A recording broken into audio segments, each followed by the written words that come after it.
Tonight, the president stood before members of both parties and made pleas for unity in a time of crisis.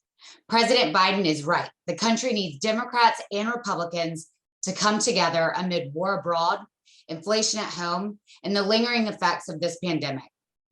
And yet, there were parts of the president's speech that didn't advance the cause of unity. And we again saw the same sad spectacle we now see at State of the Unions every year, with the president's party widely applauding as the minority party sulks and boos. Thankfully, some legislators have taken the call for unity seriously and have been working toward it, standing up to both the extreme voices in our politics and, when necessary, the official leaders of their own parties. In just a few minutes, we will hear from two of those brave warriors of peace and unity. Representative Josh Gottheimer is a Democrat from New Jersey and the founding co-chair of the House Problem Solvers Caucus, which is 58 members evenly divided of Republicans and Democrats. He served in the Clinton administration and practiced law and served in several leadership roles in the private sector before winning his election to the United States House of Representatives in 2016. Representative Brian Fitzpatrick of Pennsylvania, the Republican Problem Solver Caucus co-chair, is a former Special Assistant U.S. Attorney and FBI Special Agent who served the Bureau in Iraq, Ukraine, and elsewhere. He entered Congress at the same time as Josh Gottheimer, and they have developed a genuine friendship across the aisle. Working side by side, they helped get the bipartisan infrastructure bill through the House last year and played a key role in passing essential COVID funding. And tonight, they come together to jointly address the challenges of the year ahead and the prospects for true two-party solution. So stay tuned. In just a few moments, we will hear from Congressman Brian Fitzpatrick and Josh Gottheimer.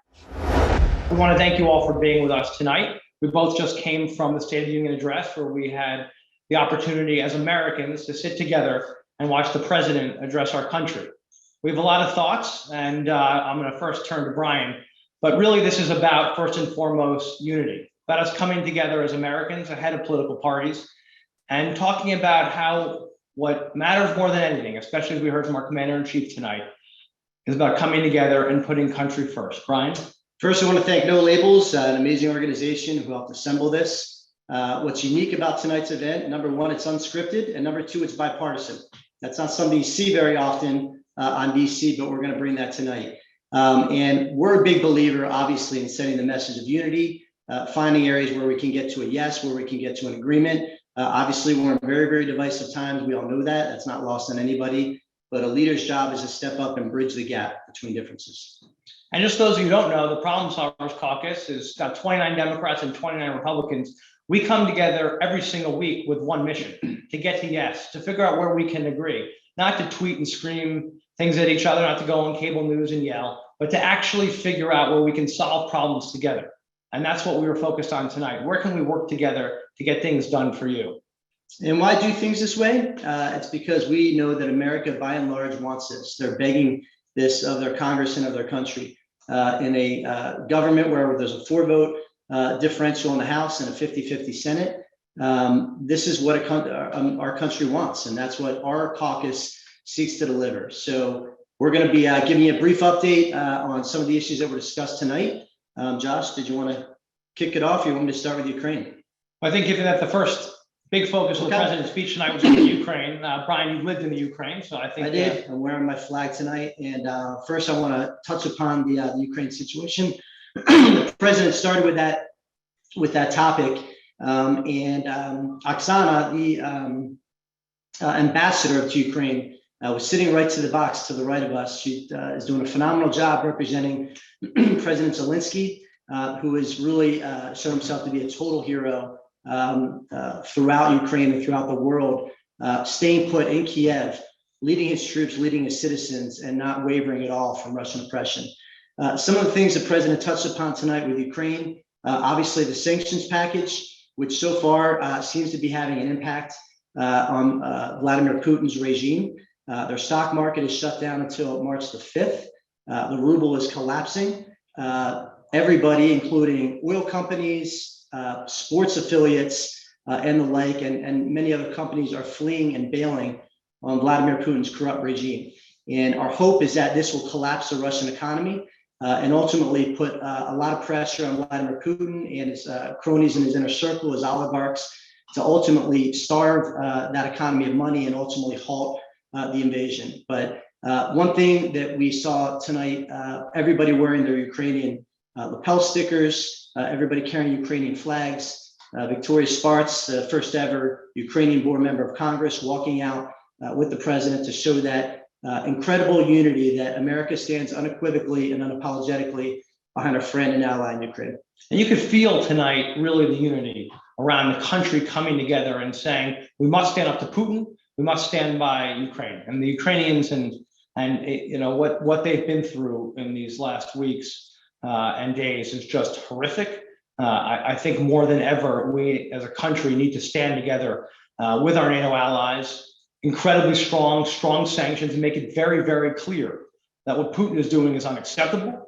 He will not succeed, and the Russians will not succeed. And I think that's something that we agree very, very strongly on, and we'll continue to stand together. And that was something I really thought brought us together tonight. Yeah, and there's three main pieces to the Ukraine situation. Number one is getting them as much defensive military equipment as they need. The members of the Ukrainian Rada, their parliament, have given us a specific list of items that they are requesting.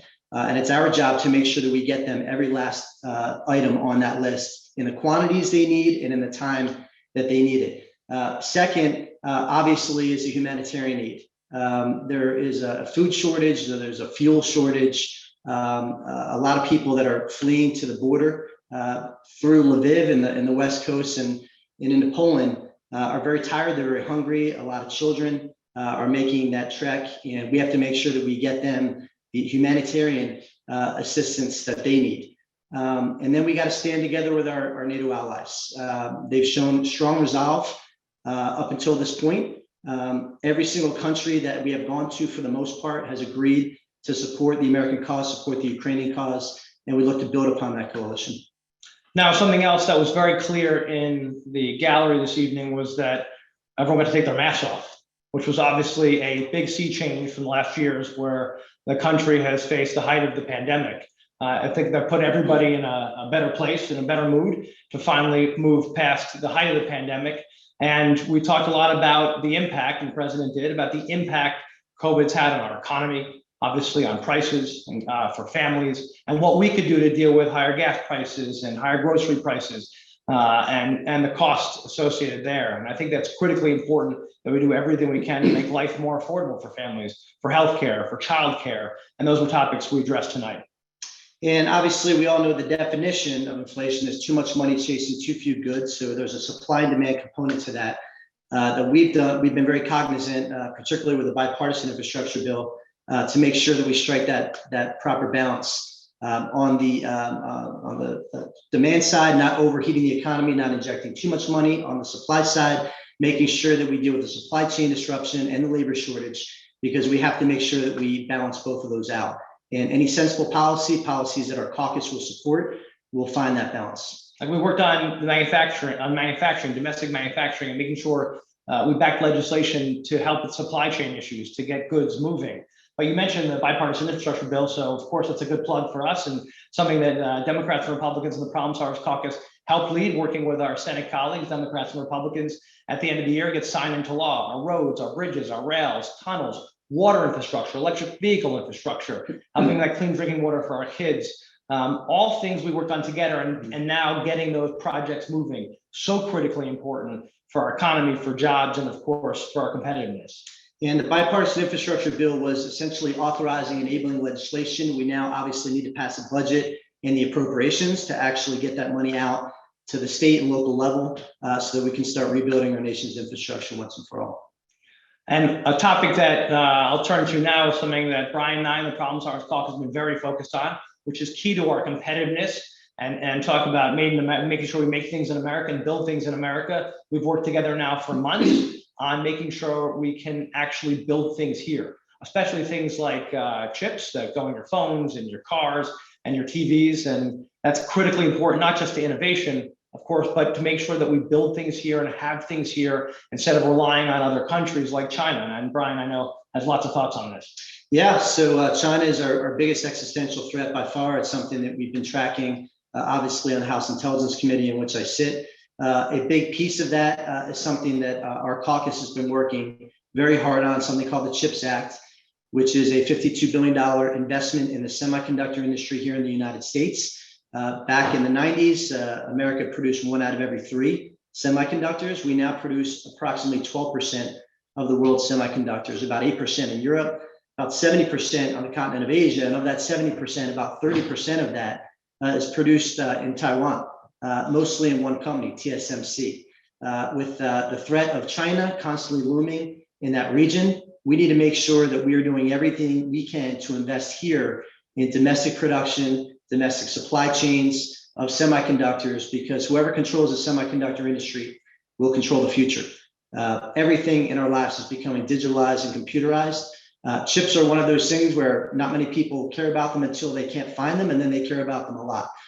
We need to make sure that we own that industry, because not only from an economic standpoint, but from a national security standpoint, artificial intelligence, machine learning, quantum computing, all the things that are going to keep our nation safe in the next century. We need to own the semiconductor industry, and the CHIPS Act is a way to do that. Our caucus is planning on taking the lead on that. Because the bottom line is, God forbid we face another pandemic or another crisis, we need to actually build things in the United States of America, like chips, making sure that we have masks and ventilators. It can't be that suddenly we find, once again, that we don't have a manufacturing base in the United States. And I think that's critically important. And if we're going to get to affordability and get costs down, a key to that, and besides tax cuts and other things that I believe deeply and try to make life more affordable, we need to make sure that we deal with some of these supply chain issues. So that's China. We covered Ukraine. We covered the cost of living. Those are obviously the 3 big topics that were covered with the president's speech. If I could revisit Ukraine one last time, because obviously it's something that's really tearing at the hearts of so many people, not just here in America, but across the globe. And I just want to say how proud I was to see everybody come together. You couldn't tell who was from what party tonight when it came to the topic of Ukraine. Exactly. Everybody Everybody had their flags. Everybody was waving them. I was passing them out on the floor of the House, and everybody wanted one. And that's a very, very good sign, because it is a symbolism of standing for freedom over totalitarianism, freedom over oppression, freedom over communism. And that's what Ukraine is symbolic of right now. And I think it's important to note that the majority of Ukrainian citizens were born after 1991, after they won their independence. The only thing they know is freedom, and that's the only thing they will accept is freedom. But they need us to stand with them. And we're going to continue to do that as a caucus through tough sanctions on Russia, hitting all sectors of their economy, giving Ukraine all of the defensive equipment and humanitarian assistance they need while maintaining the NATO alliance. And what was very clear also, and we know this, what Brian's talking about, our democracy wouldn't thrive and be where it is today, the greatest kind of make us the greatest country in the world, but for the fact that we've got the best men and women on the front lines, best intelligence community, our best veterans, and we're so grateful to them. And of course, as the president talked about as well this evening, law enforcement and making sure that we invest, not defund. Can't defund law enforcement. He talked about it tonight. I think it was a very important point where Democrats and Republicans clearly can come together, that we need to fight crime, enforce laws in the books, and stand strong by those who get our backs. And like our veterans, our police officers are our heroes. They are on the front line defending our communities, our families, and the Problem Solvers Caucus has the back of our men and women in law enforcement. So, I'm going to close out optimistically, because if you didn't notice, you hear a lot more of what we agree about versus what we disagree about. And that's what the country should be about. Listen, Brian and I, Democrat, Republican, of course there's things we disagree about. But what we try to do every single day is wake up and look at the areas where we can come together and get 80% of something rather than 100% of nothing. It's about getting to yes, not focusing on the places we disagree. And that's why the Problem Solvers Caucus, what we do here, is just so important. Because whether it was the bipartisan infrastructure bill or the COVID package with President Trump at the end of the administration there, which we helped negotiate to help with second round of PPP loans and the vaccine, all of that is by working together. And taking the same approach to government that we take towards our personal relationships. We don't allow the perfect to be the enemy of the good. And as Josh said, better to get 80% of something than 100% of nothing. That's the way most people want government to function. the same way they manage their families, the same way they manage their relationships, the same way they manage their business. There's always going to be things we disagree on. You leave them on the side of the road. You come back to them tomorrow. You find out what you agree on, no matter what the legislative topic. You get that done. You get that across the finish line, and then you revisit the things that are on the side of the road that you couldn't get consensus on, rather than the alternative, which is allowing 20% disagreement to cause complete gridlock and you get nothing done. That's not the model we follow. We follow the model of trying to get to yes. So Josh, thanks for being with us tonight. Thanks, And Brian. Trust in relationships. It can work here in Washington just like back home. Thanks so much and God bless.